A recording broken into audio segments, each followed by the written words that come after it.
Кыргызстане заканчивается сбор подписей в поддержку кандидатов в президенты. Представители, желающих баллотироваться на главный государственный пост в стране, должны сдать подписные листы в окружные избирательные комиссии. Как проходит процедура проверки подлинности документов, рассказывает председатель Центральной избирательной комиссии Дамир Лисовский.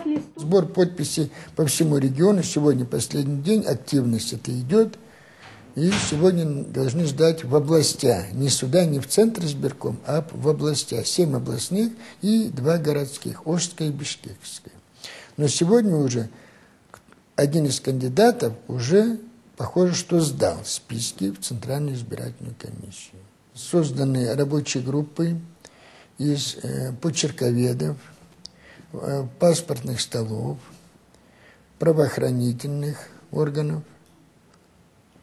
И кроме 9 таких больших комиссий, есть еще подкомиссии, то есть районные вот они собирают по районам, есть те подкомиссии.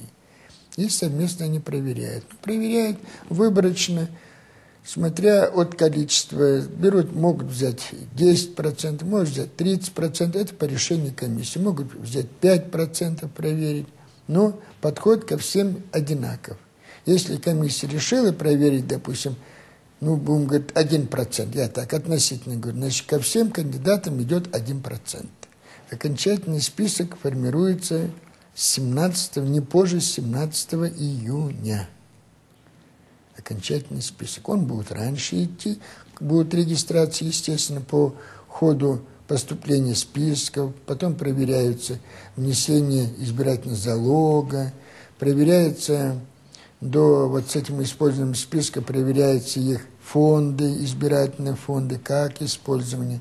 И тогда рабочая группа, которая есть, вместе с контрольно-ревизионной группой, готовит материалы и представляет их на регистрацию в Центр избирком.